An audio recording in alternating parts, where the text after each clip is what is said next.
안타쇼 본격적으로 시작하겠습니다. 수요일 삼김시대 김수민 시사평론가 김병민 경희대 겸임교수 나오셨습니다. 어서 오십시오. 네, 반갑습니다. 우선 요즘 민주노총 관련 기사가 계속 이어지고 있는데 유성기업 여기 이 임원 폭행 사건은 그 화면으로 봐서는 정말 놀라워요. 이렇게 정말 저러다 죽는 거 아닌가 싶게 두드려 맞았는데 우선 김병민 교수가 사건의 전말을 좀 간략히 설명을 해주시죠. 네, 이 유성기업 같은 경우는 현대차 자회사로 알려져 있는데요. 네. 이 노조와의 갈등이 좀 심했던 것 같습니다. 네. 이 폭행의 피해자가 됐던 사람이 김모 상무인데요. 네. 이 김모 상무 같은 경우는 2014년도에 입사를 했다는 겁니다. 그리고 나서 이 노조에서 크고 작은 폭행 사건들이 있었다는 건데 이것들을 가지고 고소고발에 앞장섰던 사람이 김모 상무라는 겁니다. 그래서 여기에 대해서 노조의 갈등이 좀 첨예하게 대립됐던 것 같은데 예. 폭행이 있었던 그날 차량이 도착하는 상황에서부터 아마 폭행을 좀 준비하고 있었던 것이 아니냐라는 게 지금 현재 회사 측의 입장이고요. 예. 그리고 이 대표이사실로 들어가고 난 뒤에 대표이사와 상무를 분리시켜 놓습니다. 그리고 나서 노조원들이 달려들어서 굉장히 수차례 폭행을 했다는 거고요. 이 폭행을 당하게 되는 상황에서 경찰에 수차례 신고를 했다는 겁니다. 와서 문제를 좀 해결해 달라고 신고를 했지만 경찰이 처음에 초동 대처가 얼마나 있었는지 모르겠으나 일부 출동하고 나서 이 노조 조합원들 중에 여성 조합원들이 스크럼을 짜서 또 못 들어오게 막았다는 거거든요. 결국은 아무런 제지도 하지 못하고 노조원들이 해산돼서 나올 때까지 이 공권력이 제대로 투입되지 않았다는 논란이 있고 민노총 조합원들로부터 전치 12주에 이를 정도의 심각한 폭행을 당했다는 게 사건의 전말입니다. 지금 얘기의 포인트 중에서 지금 그 상당 부분 이제 회사의 입장이긴 합니다만은 예. 준비된 폭행인 것 같았다. 그다음에 수차례 신고를 했는데 경찰이 안 왔다. 조합원이 또 경찰에 오고 나서도 조합원이 스크랩을 짜서 못 들어가게 했다. 네. 이런 부분들이란 말이죠. 뭐 폭행이라는 건 어떤 이유라 하더라도 있어서는 안 되는 일이겠습니다만은 어떻게 보세요? 이런 아무리 이 김모 상무란 분이 노조에 대한 고소고발에 앞장섰던 사람이라 하더라도 그렇다고 이렇게 때려서 되나요? 이 폭행 지금은 회사 측의 입장을 들을 수밖에 없는 게요. 네. 이 노조 측을 접촉해서 이야기를 들으려고 해도 현재까지 나온 내용들이 없기 때문에 일단은 회사 측의 입장을 전달할 수밖에 없는 상황인 것 같고요. CCTV 등을 통해서 드러났던 내용들을 보니까 폭행이 있고 실제로 전치 12주의 부상을 입었던 건 사실이니까. 네. 근데 이 폭행도 그냥 단순하게 우발적인 폭행이었다고 보기는 어려운 게 증언에 따라 내용들을 들어보면은 폭행을 하고 나서 마지막에 지회장 전화가 왔고 사건이 종료가 되는데 피가 바닥에 난자 있을 것 아니겠습니까? 네. 이거 대표이사의 회사 점퍼를 가지고 다 닦고 정리하고 나왔다. 이런 얘기들도 있고요. 이 김모 상무의 주소도 다 알고 있다. 너네 집 주소를 알고 있는데 식구들 가만두지 않겠다라는 듯한 협박의 내용들까지 있었다고 하고 직원이 들어와서 이 상황을 보려고 하니까 휴대폰으로 찍거나 채증하면 가만두지 않겠다. 지금 이런 내용들이 나와 있는 거거든요. 예. 우리가 이 시사전망대에서 얼마 전에는 위디스크 양진호 회장의 갑질 얘기를 했는데요. 예. 굉장히 끔찍하고 가족 문제까지 언급하고 얘기했던 부분들을 그랬죠. 보면서 예. 이게 도대체 이 양진호 회장의 갑질과 지금 민주노총의 이 또 다른 갑질 다른 게 뭐지? 라는 생각이 들 정도로 사회적 공분이 커질 수밖에 없다. 저는 이렇게 생각합니다. 김수민 평론가 어떻게 네. 보세요? 이것은 갑질의 폭력은 아니고 네. 폭력이죠. 그냥 폭력인데 갑질이라고 얘기하기 대단히 뭐한 것은 이 유성기업은 노조 파괴 전문 기업입니다. 네, 제2노조, 제3노조 만들어서 노조 파괴하고 노무 컨설팅까지 받아서 파괴하고 그 와중에 한광호라고 하는 사람이 열사가 되는 그런 과정도 있었던 기업이거든요. 그래서 네. 이런 과정을 거치면서 굉장히 사내 문화 자체가 폭력적이 되었다라고 볼 수 있겠고 예. 어떻게 보면은 그러니까 갑질 폭력이라서 문제가 아니라 의리 갑에게 폭력을 하는 것도 폭력이거든요. 그렇죠. 그런 차원에서 접근하는 것이 더 온당하다고 생각을 하고요. 그리고 저는 이제 뭐 사건이 혹시 전말이 뚜렷하게 어떤지 좀 확인을 하고 싶었는데 네. 노조 측에서 이렇다 할 해명이나 반박을 못하는 걸로 봐서 예. 폭력 사태 자체는 뭐 진실이라고 봐야 되겠고요. 그런데 경찰이 노조의 눈치를 본다거나 네. 정부의 눈치를 보고 제대로 대처를 하지 않았다. 이것은 한국 사회에서 자본대 노동에 예. 그 무게가 어느 쪽으로 기울어져 있는지를 생각하면 그것은 글쎄요 뭐 그럴싸하지 않은 추정인 것 같고요. 제가 봤을 때는 그 현장에 대처하는 무능 이 정도 수준이라고 봐야 될 것 같아요. 어떻게 하십니까? 우선 그러니까 갑질 폭력이냐 의뢰 폭력이냐라는 그 의견 차이에 네. 대해서 저는 굉장히 갑질 폭력이 있었다 생각을 예. 하고요. 여기에 대해서 때리고 나서 문제가 생기면은 여기에 대해서 충분하게 본인들이 책임지고 가겠다라고 하는 의지를 보였던 것 같은데 네. 현장에 경찰이 출동하지 않습니까? 네. 경찰이 출동해서 문제를 진압하려고 했지만 여기에 대해서 스크럼을 짜고 막습니다. 네. 명백한 공무집행 방해 행위죠. 예, 예. 그리고 나서 사건이 종료가 돼서 나오는데 현행범으로 그 자리에서 체포하지도 못하고 그대로 돌려보냈다라는 거죠. 이 경찰 입장에서는 제가 경찰 입장이라도 현장에 가서 보는데 민주노총 조합원들이 쫙 막고 있어요. 사건을 진압하러 가고 예. 싶은데 여기서 만약 물리적인 충돌이 일어나게 된다면 물리적인 충돌 없이 진압이 불가능하지 않습니까? 현 정부 들어와서 계속해서 얘기하고 있는 건 인권경찰이 되라. 조금이라도 문제가 생기게 되면 경찰의 과잉 진압으로서 해당 당사자인 경찰이 책임을 묻게 되는 문화가 네. 젖어 있다라고 저는 판단을 합니다. 예. 그러한 부분들이 현재 경찰이 진압하는 과정에 문제를 일으켰다라고 생각할 수 있고요. 이게 비단 유성기업만의 문제인가라고 하면 얼마 전에 경북 김천에서 시위를 하고 있는 민주노총 조합원 중에 한 명이 여기에 해당하는 그 담당 공무원의 뺨을 내리칩니다. 화장실에 네네. 들어가게 해달라고 하는데 화장실에 들어가기 못하게 했죠. 예. 밖에 화장실 설치했다 그러고 그 전에도 시청에 화장실을 쓴다고 들어가서 시장실을 점거했던 전력이 있기 때문에 이러한 부분들을 막았지만 물리적인 폭력이 행사가 되고 있는 거죠. 여기에 대해서 경찰이 강력한 공권력을 가지고 폭력에 엄단하겠다라고 하는 모습을 보여줘야 되는데 적어도 저는 아직까지 그런 모습들을 제대로 보지 못했던 것 같고요. 그러다 보니 민주노총에서 이와 같은 폭력적인 행위까지 두려워하지 않고 일어나게 되는 집회 시위가 결국은 갑질이 아니면 도대체 무엇인가라고 되묻지 않을 수 없습니다. 노동자들 입장에서는 그동안 우리가 그 성장을 거쳐오면서 자본과 공권력이 그 노동자들에 대한 휘둘러왔던 그런 폭력의 그 역사와 정도를 생각해 보면은 뭐 작은 노조가 기업에서 임원을 폭행한 거는 정말 단순한 사건이지 그게 무슨 그 문제가 될 만한 일이냐라고 얘기할 수도 있다는 생각은 들어요. 다만 이제 제가 갑질 폭력이냐 아니냐, 그다음에 경찰이 과연 진짜 진압을 뭐 일부러 잘 못한 거냐라는 질문을 던지는 이유는 사실 경찰 입장에서도 예를 들어서 그 민간 집회라든지 그 노조 집회라든지 또는 학생들 집회라든지 이런 데서 무슨 좀 불상사가 벌어져도 그거를 어떻게 해결하기 위해서 뭐 공권력을 동원해서 치고 들어가서 뭐 현행범 잡아오고 뭐 이게 사실 쉽지는 않잖아요. 그 경찰이 이 외에도 사실은 네. 현장에서 좀 뒤로 좀 몇 발짝 물러서 있는 사례가 많아요. 네, 방향이 거꾸로 사측에서 노측을 탄압할 때도 물러서 있는 경우가 상당히 많이 있었고 많았죠. 심지어는 집회 시위 장소를 차지하기 위해서 경찰서 쪽에 집회 신고를 하면 사측에서 노측의 집회를 막기 위해서 같이 신고를 하러 옵니다. 예, 그러면 이제 정리가 안 되니까 예전에는 100m 달리기 하는 것처럼 뛰어가지고 먼저 들어오는 쪽이 신고를 네네. 할 수 있게 하겠다라고 경찰에서 제안을 하거든요. 예. 근데 그 과정에서 팔꿈치로 갈비뼈를 사측에서 동원한 사측 관계자도 아니에요. 사측에서 동원한 용역이라고 볼 수 있는 사람이 노조 관계자의 갈비뼈를 쳐도 경찰은 그건 반칙이다라고 선언하지 않습니다. 가급적이면 좀 안 끼어들려고 하는 경찰의 끼어들려는 습성이 거. 있어요. 예. 그래서 그 부분이 이번에 좀 크게 작용하지 않았나 싶고 이건 폭력이라는 것을 제가 전혀 정당화할 수는 없다고 생각합니다. 이거는 민주노총 총연맹 차원에서도 굉장히 반성하고 사과를 해야 될 일이고 근데 이 폭력의 본질이 뭔가 했을 때 갑의 폭력이라고 국한시켜버리면 사실 세상에 존재하고 있는 많은 폭력들이 갑이 아닌 사람들에 의해서 자행되기도 하거든요. 그 부분들이 많이 있기 때문에 이 사회를 자성하기 위해서는 그냥 대항 폭력이라 할지라도 폭력은 정당하지 않다. 이것이 더 올바른 결론이라고 보고 갑질 폭력은 오히려 문제를 국한시킬 수 있다. 저는 그렇게 지적을 하고 싶습니다. 좀 더 방향을 조금 그 사안을 좀 확대시켜 볼까요? 임종석 청와대 비서실장이 민노총이 더 이상 사회적 약자가 아니다라는 네. 말을 꺼내고 나서 이 민주노총에 대한 논란이 그냥 확 번져 버렸고 논란이 번지고 있는 상황에서 이런 유성기업 폭행 사건이 일어나다 보니까 이게 굉장히 부각이 되는 상황인데 두 분 보시기에는 우선 첫 번째입니다. 그 민주노총이 더 이상 사회적 약자가 아니라고 보십니까? 더 이상이 아니라 사회적 약자가 아니죠. 저는 애초에 왜요? 사회적 약자가 아니었다고 판단합니다. 대한민국에는 노동을 하게 되는 수많은 노동자들 중에 사회적 약자로서 보호받아야 될 사람들이 많이 있는데 네.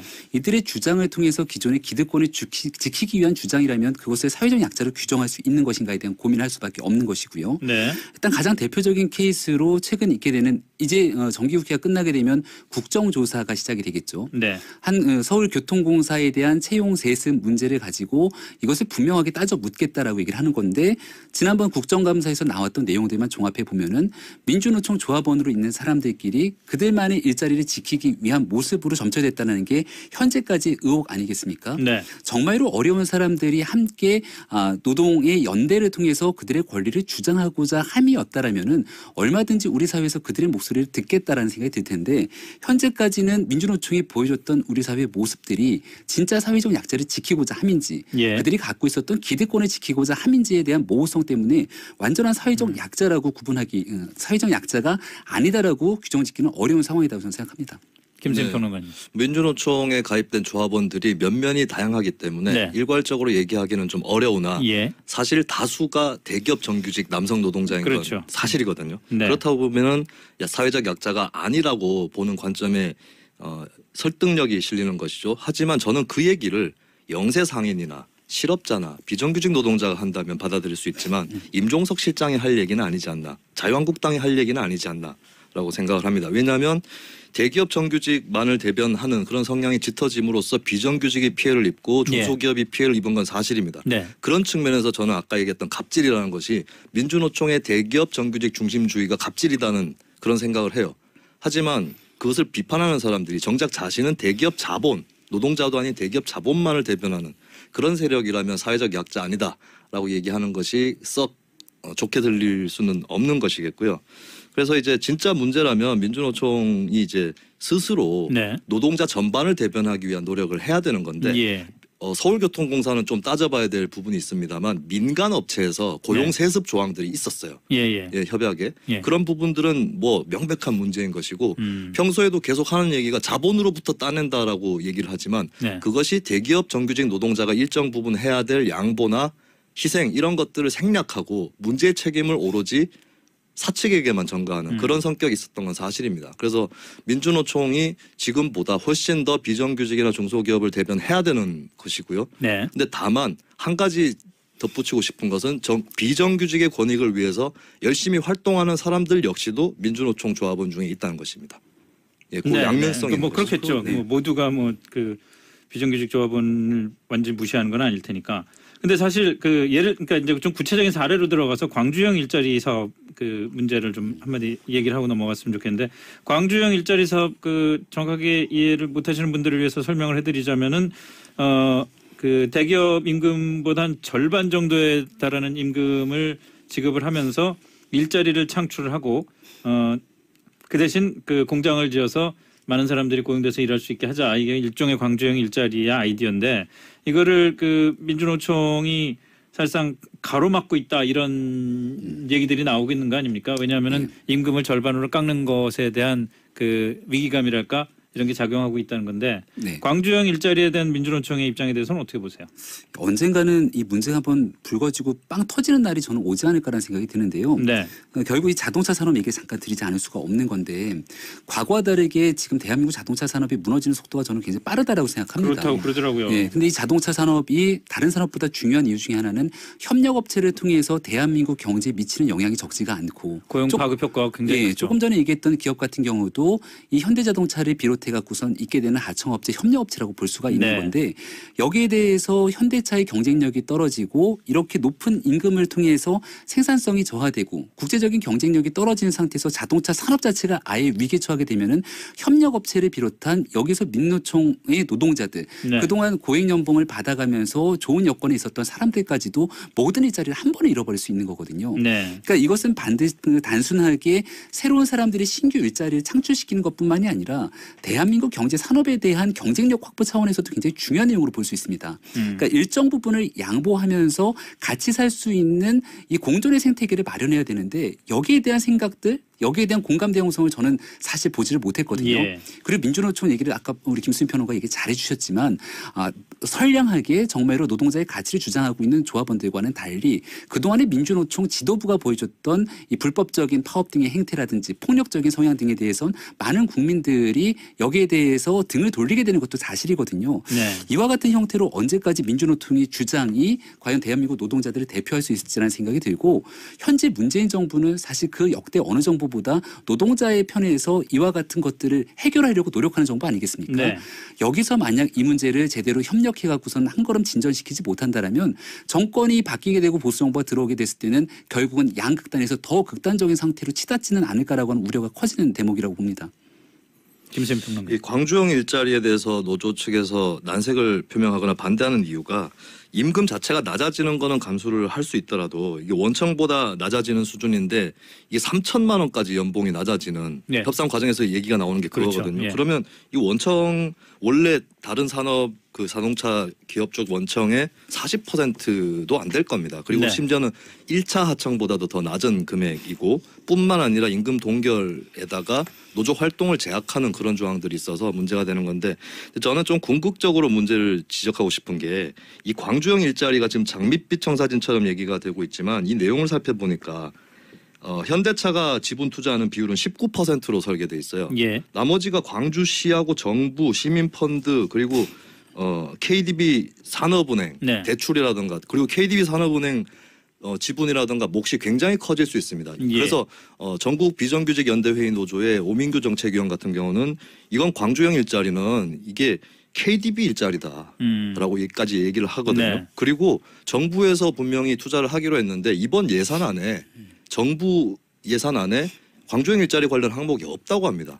12월 3일까지 통과가 돼야 되는 예산안에 그런데 예. 무슨 며칠 안 남았다는 이런 선전이 나오는 거는 그냥 노조를 압박하기 위한 수단에 불과한 것이고 그리고 광주형 일자리 내용을 보니까 미래 유망한 전기차 이런 것이 아니라 SUV를 생산하는 네. 미래성이 좀 담보되지 않는 그런 공장이에요.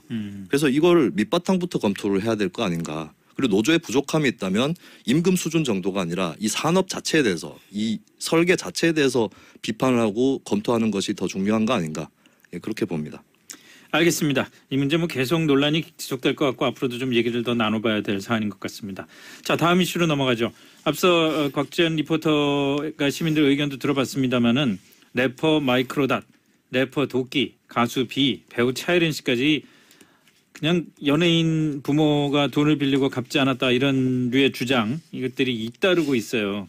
그래서 아까도 말씀드렸지만 비투 운동이라는 말까지 나오고 있는데 갑자기 왜 이럴까요? 아까도 그 시민들 목소리를 들어봤더니 그 공인이고 자기가 알았으면은 자기도 일정 부분 책임이 있는 거 아니냐라는 의견도 있는가 하면은 또 다른 한편으로는 뭐 부모 잘못을 왜 자식이 책임져야 되냐 논란이 많은 것 같은데 두 분 보시기에는 어때요? 뭐 연좌제 얘기를 하시는 분들이 있는데 법적으로야 네. 뭐 네, 그렇게 해서 안 된다는 건 뭐 모든 국민들이 다 네. 인지를 할 것 같고요. 이 미투라고 얘기하잖아요. 네. 미투의 연장선에서 잠깐 보면은요. 미투가 처음 촉발됐던 우리 사회에서 꽤 오래전에 이를 끄집어내시는 분들이 있습니다. 네. 그 유명인에 대한 미투에서 얘기를 뭐라고 하냐면 나는 그때의 고통에서 이렇게 힘들게 지내고 있는데 당신은 TV나 프로그램 등을 통해서 대중의 인기와 사랑을 받으면서 저렇게 잘 지내고 있는 모습을 참을 수가 없다는 얘기들을 피해자가 하는 모습들을 들었거든요. 이 비투에서도 저는 비슷한 느낌들을 좀 받아내는 것 같아요. 꽤 오래전들의 일들이에요. 90년대 일이기도 하고 예, 그렇죠. 과거의 일들인데 그때의 경제적인 피해를 입었던 것 때문에 인생 자체가 바뀐 분들이 많습니다. 정말 나의 삶이 이 정도로 바뀌었는데 나중에 시간이 지나고 나서 보니 나에게 피해를 입혔던 사람의 자식들이 이렇게 크게 성장했고 너무 잘 되는 거죠. 그럼 자연스럽게 거기에 대한 부모님이나 가족들까지 잘 지내고 있을 거라는 상상은 누구나 할 수밖에 없기 때문에 그 마이크로닷 같은 경우 보면은 그 네. 주장이 사실이라면은 그 제천의 아주 작은 시골 마을에서 1990년대에 20억이 날라가 버렸으니 동네가 완전히 뭐 풍비박산이었다는 거 됐겠죠. 그 얘기 아니겠습니까? 그랬을 때 적어도 이 문제를 인지했던 연예인들이 대중의 사랑을 받았기 때문에 결국은 여기까지 성장해 왔던 사람들인데 이것을 대하게 되는 위기 대응 능력이 완전 꽝이었다. 충분하게 그 당시 그런 일들이 있었다라면 너무 송구스럽게 생각하고 여기 대해서 이미 다 공소시효가 지난 거잖아요. 예. 법적으로 책임에 대한 권한은 없지만 해야 될 의무는 없는 거지만 할 수 있는 일이 무엇인지를 찾기 위한 최소한의 그런 이 말이라도 제대로 전달했다면 이렇게까지 되진 않았을 텐데 도끼인가요? 그 1,000만 원 내 한 달 네네. 밥값 갚게 되지 않는다. 이런 방식의 얘기를 하게 되니까 국민적 공분과 분노까지 자아내는 거죠. 뭐가 1,000만 원이 됐을까 밥값이 그런 거 비슷한 거라도 좀 맛본 적 있으세요? 네. 한 달에 밥값 1,000만 원을 쓰려면 한 끼에 얼마쯤 써야 되죠? 두 끼만 먹는다고 쳐도 아니 사실 그렇게 하루에- 많지않아요. 뭐 네. 30만 원씩 먹으면 되니까 한 끼에. 팁을 막 뿌려야 그렇게 될 것 같은데. 근데 뭐 어떤 분은 법적인 책임은 없지만 부모 일에 대해서 연예인도 도의적 책임이 있다라고 말씀하시는데 저는 네. 그것도 동의는 하지 않고요. 그 자체로는 책임이 없는 건데 아까 김영민 교수도 말씀하셨지만 처신이 문제가 된 것 같아요. 네. 예를 들면 마이크로닷은 허위 사실이다라고 처음 주장했다가 결국 자신 하차를 하게 된 것이고 예. 도끼는 아까 말했던 대로 내 한 달 밥값 이 얘기하다가 그렇게 된 건데 차일현 씨 같은 경우는 사실 부친하고 헤어진 지도 꽤 오래되었고 예. 그런데도 10년 동안 10억 원을 대신 갚았다고 해요. 그래서 이런 분을 욕하는 것은 오히려 댓글에 이런 것도 달려있더라고. 왜 갚았냐고. 갚아주면 안 된다. 왜 아버지 일에 신경 쓰냐 이런 반응이 있었을 만큼 전혀 다른 케이스라고 볼 수 있겠고 B 씨 같은 경우도 이 부모가 연루되었다고 하는 사건이 30년 전 일이에요. 예. 너무 오래됐고 이제 액수도 한 뭐 800만 원, 네 현금 800만 원을 뭐 30년이면 정준 네. 씨가 몇 살 때 얘기해요? 한 5살쯤 됐나? 그렇겠죠. 80년대생이니까. 그래서 이건 너무 오래된 거기도 하고 어렸을 때기 때문에 뭐 잘 몰랐을 수가 있겠죠. 그래서 이게 사안별로 다 다른 것 같습니다. 이 사안의 교훈이라면은 결국 공인들은 항상 언행을 조심해야 한다. 네. 뭐 이 정도 아닌가 싶습니다. 이렇게 두 분도 이 공인 반열에 올라 있으니까 네. 항상 언행을 조심하시길 바라겠습니다. 자, 마지막 이슈로 넘어가죠. 그 지난번에 사립 유치원 비리 문제와 관련해서 두 분 아주 뜨거운 토론을 벌였는데 그때만 하더라도 박용진 3법 금방 그냥 일사천리로 통과될 것 같더니 이거 그 더딘 정도가 아니라 뭐 좀 방향이 이상하게 가는 것 같아요. 내일 한유총 한국유치원총연합회가 박용진 3법 반대 집회를 여는데 학부모들 동원하라고 또 그런 할당량을 내렸다는 보도도 있고 그러다 보니까 바쁜 학부모들 또 그 참가 대행 알바 구하고 뭐 아주 시끄럽습니다. 근데 사실 이게 어떻게 보면은 어떤 자유시장주의와 교육의 공공성이 충돌하는 지점에서 아주 굉장히 그 어떻게 보면은 그 상징적인 사례가 됐다는 생각이 들어요. 네. 이거 어떻게 해결해야 됩니까? 그 저 얘기 어떻습니까? 뭐 저 복잡하게 모든 얘기 다 하긴 좀 그렇지만 사립 유치원들이 이제 도저히 못 견디겠다 이러면서 상당수 그 사립 유치원들이 그럼 나 이제 유치원 접고 그냥 학원 운영하겠다. 그러니까 당장 우리 유치원에서 있었던 아이들은 한 달에 10만 원만 좀 더 내면 되니까 그 정도를 하고 나는 학원으로 가겠다. 무슨 보조금 뭐 다 필요 없다. 이랬더니 정부에서는 또 그 뭐 특별감사에 들어간다는 거 아닙니까? 네. 어떻게 보세요? 수요 공급이 안 맞아서 일어나고 있는 문제라고 저는 생각을 하고요. 예. 지금 유치원 중에 거의 한 70%에 달하는 유치원들이 다 사실 사립 유치원에 보낼 수밖에 없는. 네. 왜냐하면 공립 유치원이라고 해봤자 학교에 있는 병설 유치원 이 몇 곳 되지가 않거든요. 예, 예. 그리고 지방자치단체 등에서 운영하게 되는 단설 유치원 찾을 수가 없고요. 그럼 학부모 입장에서는 보낼 수 있는 곳이 결국 사립 유치원밖에 없는 건데 네. 여기에 대해서 지금 사립 유치원이 기득권을 다 갖고 있는 상황에서 좌지우지하는 데 따라 학부모들이 끌려갈 수밖에 없는 상황입니다. 그럼 이 엄청난 양의 사립 유치원의 분량을 정부가 그대로 공공의 영역으로 끌어당길 수 있냐라면 그러지는 못할 거거든요. 예. 그래서 지금 결국 이 모든 것들에 대한 피해를 고스란히 학부모가 볼 수밖에 없는 것 아니냐라는 얘기가 그래서 나오는 거고 최대한 조심스럽게 가져가야 되는 건 맞는 것 같습니다. 근데 사립 유치원 입장에서도 저는 참 너무한다라는 생각이 드는 게요. 애당초에 처음에 이와 같은 유치원 시작했을 때는 다 인지하고 들어온 거잖아요. 그리고 사립 유치원 같은 경우는 유치원이기 때문에 사실 원생 모집에 대해서 그렇게 엄청난 스트레스 안 받거든요. 돌아가기 시작하면 정부가 공인해서 유치원으로 돌아가고 있는 상황이고 네. 근데 만약에 이들이 유치원의 딱지를 다 떼고 실제로 민간 영역에 들어가서 학원으로 경쟁하게 되면 그들이 경쟁력이 있을까라는 생각이 들기도 합니다. 그런 측면에서 지금 사실 서로 치킨 게임으로 막장까지 가고 있는 상황인데 저는 애당초에 이 문제를 박용진 3법으로 너무 크게 좀 확장한 면이 있는데요. 제일 첫 번째로 불거진 거는 결국 에듀파인이라고 하는 회계 프로그램부터 시작을 합니다. 네. 제대로 공개하지 않으니까 나중에 공개하고 나서 문제가 불거진 거잖아요. 네. 회계 프로그램 얘기 정리를 깔끔하게 하고 지금 현재 지원금으로 주고 있는 이 누리과정 지원금 때문에 지원금은 말 그대로 따르게 쓰더라도 이것을 횡령 등으로 적용할 수가 없어서 보조금으로 바꾸자. 이 두 가지에만 좀 집중하면 좋았을 것 같다는 생각이 드는데 결국 좀 일이 많이 커진 상황이 아닐까 일이 너무 생각합니다. 커진 것 같다. 네. 김샘 평론가님.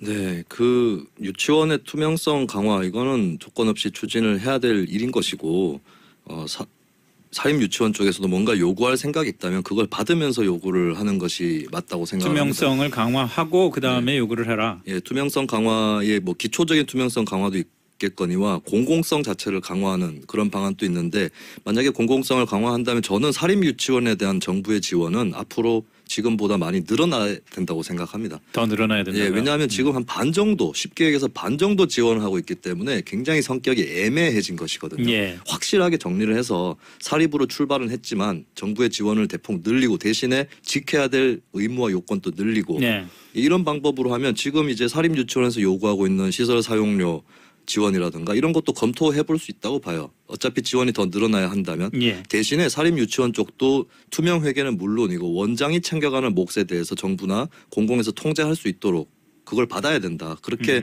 타결하는 절차를 통해서 사립의 어떤 기존의 설립 입장이라든가 설립 취지가 존중이 되는 동시에 학부모의 부담을 대폭 경감하고 그러면서도 그 룰은 국공립하고 거의 비슷한 룰을 지키는 이런 쪽으로 모델을 갈 수밖에 없는 거 아니냐. 근데 지금 사립유치원 쪽에 특히 한유총은 사실 사립유치원의 일부 세력입니다. 또 예. 다른 세력이 있고 다른 세력은 에듀파인이라든가 처음 학교로에 대해서도 굉장히 긍정적으로 받아들이는 또 다른 사립유치원 세력이 있는데 너무 기브앤테이크 없이 사립유치원 쪽에 일방적인 사유재산 논리를 밀어붙이는 것이 문제이고요.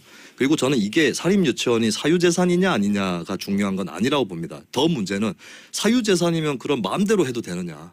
사유재산이라고 해도 마음대로 안 되는 공공성이 있는 것이 있는 것이고 모든 물건은 사실상 공유와 사유 이분법이 아니라 정도 그 기능에 따라서 다양한 스펙트럼이 있는 것이거든요. 그렇다면 현재 한유총이 하고 있는 요구는 굉장히 이기적이다라고 볼 수밖에 없죠. 지금 그 사립유치원에 대한 지원은 어느 정도 충분히 강화를 해줘야 된다. 그 대신 사립유치원들도 공공성을 강화해야 된다라는 그 주장을 자유한국당이 얘기하는 사립유치원 시설 사용료 보상해주는 법안 만드는 거 이거하고 느낌이 좀 비슷한데요?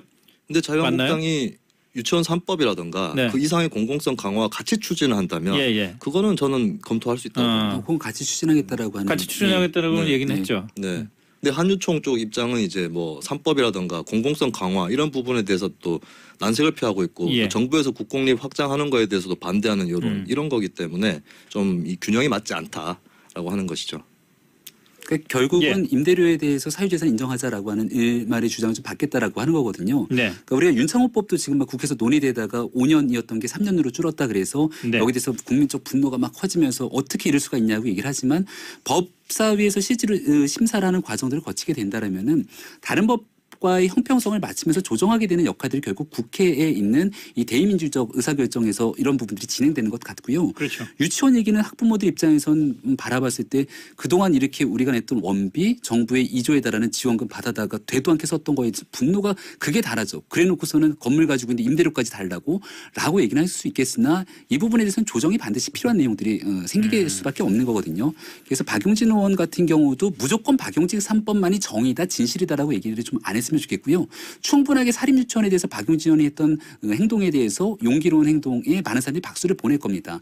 그럼 이 문제를 마지막 통로로 끌어내기 위해서는 사립유치원을 아예 다 버리고 갈 수는 없는 거잖아요. 네. 어떤 부분이 가장 핵심적인 출구와 통로가 될 건지에 대해서 이 자유한국당 등과 좀 깊이 있는 논의를 했으면 좋겠고요. 알겠습니다. 지금처럼 평행선을 달리지는 않았으면 좋겠습니다. 네, 여기까지죠. 박용진 의원은 좀 마음이 급한 것 같아요. 불씨가 가라앉으면 또 어떻게 흐지부지 될지 몰라서. 여기까지 하죠. 김병민 교수, 김수민 평론가였습니다. 수고하셨습니다. 네, 네, 감사합니다. 고맙습니다.